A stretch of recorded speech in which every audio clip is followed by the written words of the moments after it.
Jehoadad and Jehoshabeth, an example of a godly and faithful couples.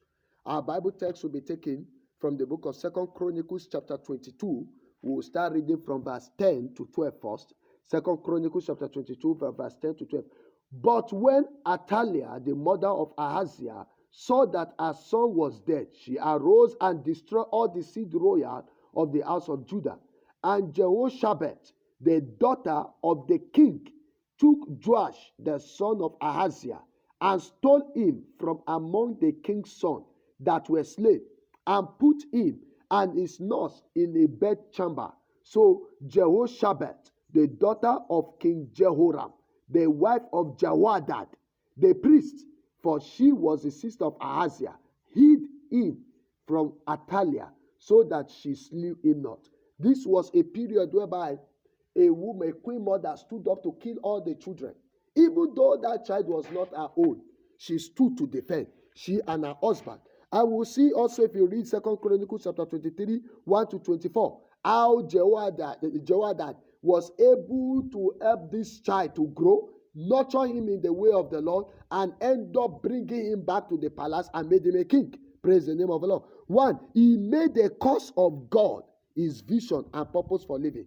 Both couples made the cause of God their vision and purpose for living. Both of them, they had the opportunity to make themselves king and queen, but they remained faithful to God. She would have allowed that child to die, conspire, and they should kill the queen mother, and they will take over the throne. But even you will see that even Jehoadad had the opportunity to become a king, but he refused. He remained faithful to God. He turned the people to God, focused their attention to God.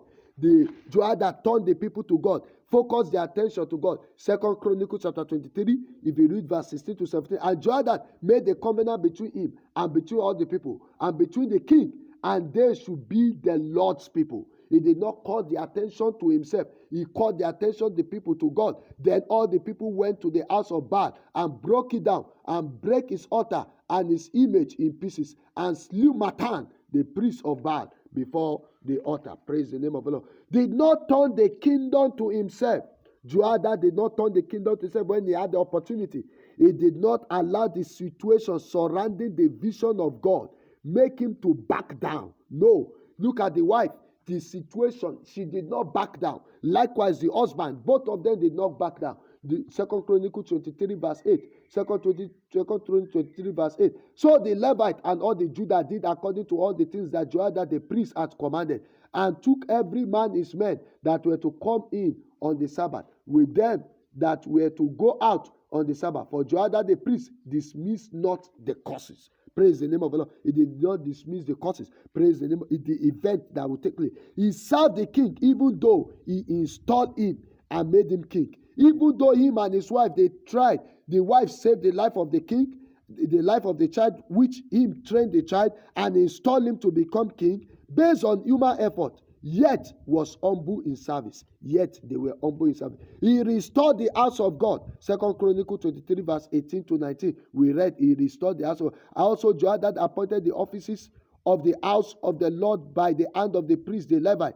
whom David had distributed in the house of the Lord to offer the burnt offering to the Lord, as it is written in the law of Moses, with rejoicing and with singing, as it was ordained by David. And he set the porters of the gates of the house of the Lord, that none which was unclean in anything should enter in. Praise the name of the Lord. He echoed the covenant of God. He makes sure he stands. 2 Chronicles 23 verse 3. 2 Chronicles 23 verse 3. And all the congregation made a covenant with the king in the house of God. And he said unto them, Behold, the king's son shall reign, as the Lord has said of the king's sons of David. He did not alter the covenant. He stood on the covenant of God to David. He did not alter it. Even when he had the opportunity, he did not. He put value to the vision of God above his life. He put value to the vision of God above his life. What was their reward? The Lord rewarded him with long life. He rewarded him with long life. You see that in the book of 2 Chronicles 24, verse 15. 2 Chronicles 24, verse 15. But Jehoiada waxed old and was full of days when he died. And 130 years old was he when he died. He waxed old.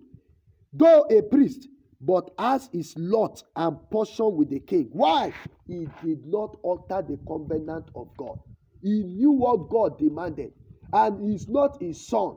But he did not say, because he's not my son, I will not give it to him. He gave to whom he deserved, and whom the Lord has apportioned to be in charge. 2 Chronicles 24, verse 15 to 16. But Joadah waxed old, we read 16. And they buried him in a city of David among the kings, because he had done good in Israel, both towards God and towards his house. Both towards God and towards. He was buried in the tomb of kings. Why will he be buried in the tomb of kings? Have you not seen some fathers that will alter destinies? They have foreseen that this child whom God has said he should take over the ministry, but it's because it's not their son, they will alter it and give to their own. Even some we see in life, in ministry, where God say, anoint this person, but because it's not one they raise themselves, they will not anoint the fellow. Praise the name of the Lord. But Joadah was not like that. Just because that child was not his own, he did not say, because of that, I will not make him king. I will make myself king, or I will make myself king. He obeyed God, and see how God rewarded him. He was buried as a king. The only one I have read, maybe if you find out and see, tell me, the only priest that was buried in the king's tomb was Joadah. By doing good, Israel, he was doing good to Israel, towards God and towards his house. And Joadah ended up being honored as a king. He ended up being honored as a king because he did good towards God and towards men. Be a faithful and an example of a godly couple, and your end shall become great in the name of Jesus.